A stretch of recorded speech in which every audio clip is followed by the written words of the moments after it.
안녕하세요, 5학년 친구들. 즐거운 실과 시간입니다. 오늘은 실과 교과서 68쪽에서 69쪽에 있는 내용에 해당하는 자전거를 안전하게 관리하는 방법을 알아볼까요? 그 첫 번째 시간입니다. 자, 우리 본격적으로 수업을 시작하기 앞서서 지난 시간에 어떤 내용을 배웠었는지 떠올려 볼게요. 선생님이 5초 줄 테니까 떠올려 봅시다. 시작.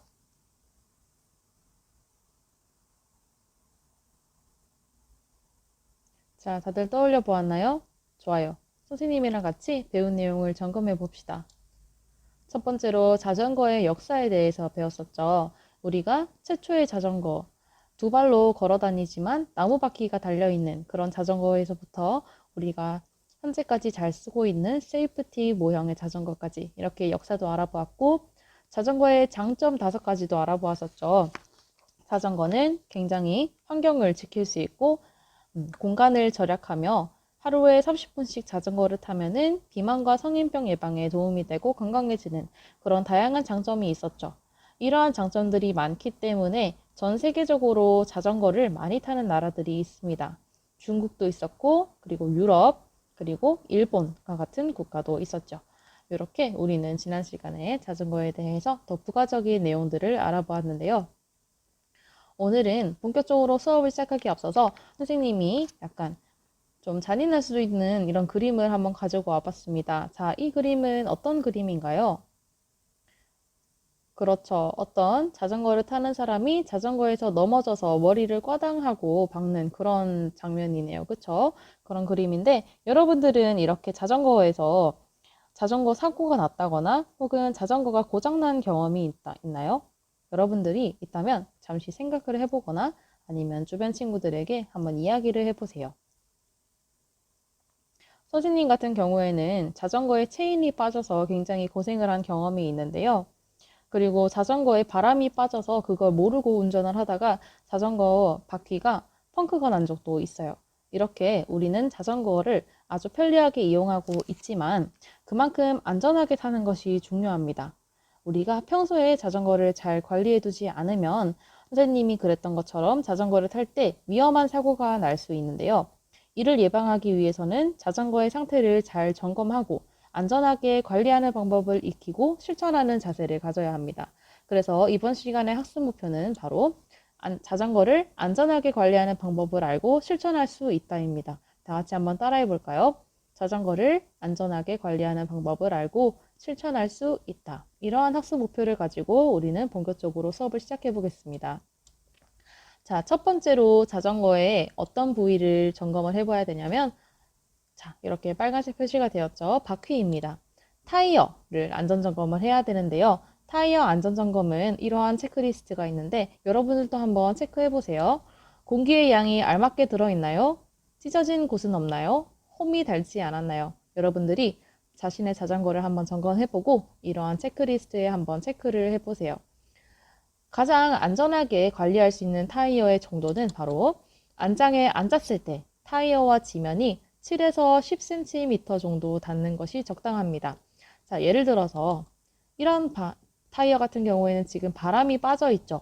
이렇게 타이어와 지면에 닿는 정도가 10cm 이상이 되어버리면 자전거 안에 타이어 안에 바람이 충분하지 못한다는 뜻입니다. 그죠? 그런데 그렇다면 바퀴 안에 공기를 무조건 많이 넣는 게 좋냐? 아닙니다. 이렇게 타이어와 지면이 닿는 정도가 7cm 미만이 되어버리면 타이어에 공기가 너무 빵빵하게 들어가 있어서 바닥과 미끄러질 수가 있어요. 닿는 면적이 좁기 때문에 미끄러질 수도 있고 아니면 여름에 공기를 빵빵하게 넣었다가 우리 공기들이 열 때문에 부피가 팽창해서 타이어가 빨리 마모될 수 있습니다. 그렇기 때문에 우리는 요 그림과 같이 타이어와 지면에 닿는 면적이 7에서 10cm가 될 수 있도록 바람을 적당하게 넣어줘야 합니다.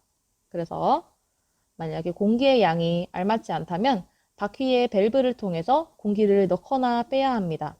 그리고 찢어지거나 홈이 닳았다면 타이어를 교체하거나 수리해야 합니다. 여러분들 자전거도 한번 점검을 해보고 공기의 양이 알맞는지 찢어지거나 홈이 닳지 않았는지를 한번 확인해 보세요. 자, 두 번째로 안전점검할 곳은 바로 여기 브레이크 쪽입니다. 브레이크의 안전점검의 체크리스트는 다음과 같습니다. 브레이크가 잘 작동하나요? 브레이크 패드가 마모되지 않았나요? 자, 여기서 우리가 브레이크 패드와 브레이크에 대해서는 지난 시간에 배웠었죠. 우리는 브레이크 레버를 잡았을 때 중간쯤에서 잡히는 것이 가장 안전하게 관리하는 방법입니다. 자, 그렇다면 브레이크 레버를 잡았을 때 중간쯤에서 잡히는 것이 어떤 뜻이냐? 바로 이렇게 첫 번째 그림인 브레이크 있고, 그리고 브레이크 레버가 이렇게 있죠. 그죠? 브레이크 손잡이가 있고, 그리고 이게 바로 브레이크 패드입니다. 우리 지난 시간에도 봤듯이 우리가 브레이크 레버를 당기게 되면은 이 당기는 선이 이어져서 브레이크 패드가 바퀴가 굴러가지 못하도록 잡는다고 했었죠. 그쵸? 그렇기 때문에 이 브레이크 패드와 이 브레이크 레버를 모두 관리를 해줘야 됩니다. 자, 그래서 이렇게 브레이크를 잡았을 때, 레버를 잡았을 때 딱 중간에서 잡히는 것이 적당합니다. 이렇게 브레이크를 잡지 않았을 때의 길이와 브레이크를 잡았을 때 이 핸들 손잡이와의 거리가 딱 반이 됐을 때 잡히는 것이 적당합니다. 너무 많이 거의 핸들 손잡이에 닿을 정도로 이게 브레이크 레버가 당겨지게 되면은 그만큼 브레이크 패드가 마모가 되어 있다는 뜻입니다. 더 많이 잡아야 브레이크가 된다는 거겠죠. 그쵸? 그리고 이 브레이크 패드가 만약에 마모가 되었다면은 이게 손상이 되었기 때문에 브레이크를 잡아도 바퀴를 잘 잡아주지 못할 수가 있어요. 그렇기 때문에 브레이크 패드가 마모되진 않았는지를 체크를 해줘야 됩니다. 그래서 우리는 브레이크가 잘 작동하지 않으면 전문가의 도움을 받고 브레이크 패드가 마모된 경우에는 교체를 반드시 해줘야 됩니다. 브레이크가 고장나서 사고가 나는 경우가 굉장히 많기 때문에 이 브레이크는 안전점검을 수시로 꼭 해줘야 됩니다.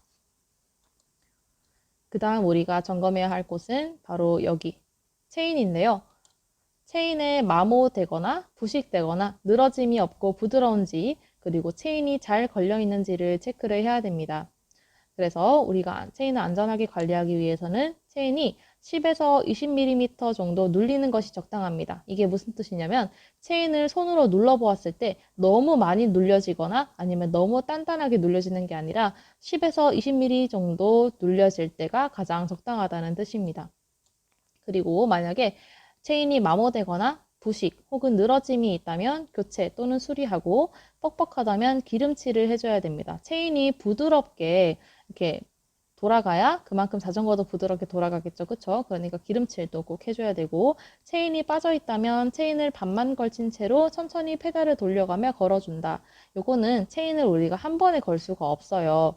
그렇기 때문에 체인을 반만 걸친 채로 페달을 천천히 돌려가면서 걸어줘야 되는데, 이때 자전거를 꼭 세워둔 다음에 걸어줘야겠죠? 그리고 바퀴가 돌아갈 때 여기 있는 바퀴 살들 있죠? 이 바퀴 살들에 손가락이 끼일 수 있기 때문에 반드시 장갑을 끼고 이 바퀴 살에서 떨어진 다음에 바퀴 살에서 멀리 손을 떼서 이렇게 돌려줘서 체인을 걸어야 됩니다. 그래야 우리가 손가락이 끼이는 사고를 방지할 수 있겠죠? 자, 그리고 세 번째로는 안전 점검입니다. 안장 같은 경우에는 안장의 높이가 적절한지 혹은 안장이 빠지거나 흔들리지 않고 잘 고정되어 있는지를 봐야 되는데요.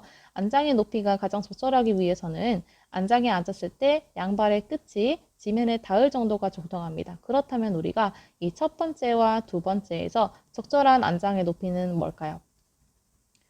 그렇죠. 이렇게 양발의 끝이 지면에 닿을 정도로 안장의 높이를 조절해야 됩니다. 이런 경우에는 이 양발이 지면의 끝에 닿지 않기 때문에 나중에 자전거를 갑자기 급정거하거나 혹은 자전거를 작동시킬 때 발이 땅에 닿지 않아서 넘어질 확률이 굉장히 커요. 그래서 양발의 끝이 지면에 닿을 정도가 가장 적당합니다. 그래서 안장이 적절한 높이가 되도록 조정을 하고, 안장이 빠지거나 흔들리면 나사를 조여서 조정해야 됩니다. 그리고 추가적으로도 설명을 해주자면, 자, 여기 사진에 있는 안장은 지금 돌아가 있죠. 그죠? 이 안장 같은 경우에는 지면과 수평이 되도록 조절을 해야 되고, 이 프레임과 일직선이 되도록 해야 돼요. 여러분들이 흔히 보는 그런 안장의 방향 있죠. 이 프레임과 수직이 되도록 꼭 조절을 해야 됩니다. 그 다음은 바로 핸들인데요. 핸들은 잘 고정되어 있는지 혹은 핸들이 어느 한쪽으로 삐뚤어지지 않았는지를 점검을 해야 됩니다. 그렇기 때문에 핸들은 앞바퀴와 수직이 되는 것이 적절한데요. 선생님이 참고 자료를 가져왔는데 같이 보시겠습니다. 자, 지금 여기 있는 게 앞바퀴고 여기가 핸들인데요. 이 핸들과 앞바퀴가 수직이 되도록 조절을 해야 우리가 안전하게 탈 수가 있습니다. 우리 핸들과 앞바퀴가 수직으로 조절이 되어야 좌회전을 하든 우회전을 하든 우리가 방향을 자유자재로 바꿀 수 있겠죠. 그쵸? 애초에 삐뚤어져 있으면은 좌우회전을 제대로 하지 못할 수가 있어요. 그렇기 때문에 핸들이 흔들리지 않게 나사를 조이고 핸들이 삐뚤어져 있다면 옆바퀴, 앞바퀴와 수직이 되도록 고정시켜줘야 합니다. 자, 마지막으로 그 외의 안전점검을 한번 볼게요. 첫 번째로 전조등, 여기 전조등과 후미등에 불이 잘 들어오는지, 그리고 요 경음기에 소리가 잘 나는지, 반사경이 깨끗한지를 확인을 해야 되고, 전조등과 후미등은 다른 사람들이 알아볼 수 있는 밝기로 잘 관리를 해줘야 됩니다. 그래서 만약에 이 전조등과 후미등에 불이 들어오지 않으면 전구나 배터리를 교체를 해서 다른 사람들이 알아볼 수 있는 밝기로 조절을 해줘야 되고요. 그리고 경운기가 제대로 작동하지 않으면 당연히 교체하거나 수리해야겠죠. 그리고 이 반사경에 흙이 들어가거나 좀 지저분하는 경우가 있어요. 제대로 관리하지 않으면. 그럴 때는 잘 안 보이기 때문에 반사경이 지저분하다면 깨끗이 닦고 깨진 경우에는 교체를 해야 합니다. 자, 그렇다면 여러분들이 확인 퀴즈를 한번 풀어보면서 자전거를 안전하게 관리하는 방법을 이해했는지를 한번 점검해 봅시다. 자, 첫 번째, 안장의 높이는 앉았을 때 발이 지면에 닿지 않는 정도로 조절한다. OX. 정답은 X죠. 그쵸? 안장의 높이는 앉았을 때 발이 지면에 닿을 정도로 조절을 해줘야 되겠죠. 두 번째 문제입니다. 전조등과 후미등에 불이 들어오지 않아도 밤에 운전해도 된다? OX. 정답은 X겠죠. 그쵸? 전조등과 후미등 없이 운전하는 것은 눈을 감고 운전하는 것과 같습니다. 반드시 주변 사람들, 그리고 주변의 자동차, 그리고 주변의 사물들에게 불빛으로 자신의 위치를 알려야 안전하게 운전할 수 있습니다. 다들 연습 문제를 잘 풀어보았고 이번 시간 과제는 교과서 68쪽에서 69쪽에 안전점검란 있죠? 거기에 있는 거에다가 자신의 자전거를 직접 점검을 해서 체크를 해오면 됩니다. 다음 시간에는 자전거를 안전하게 관리하는 방법 두 번째 시간을 한번 가져보겠습니다. 다들 수고 많았습니다.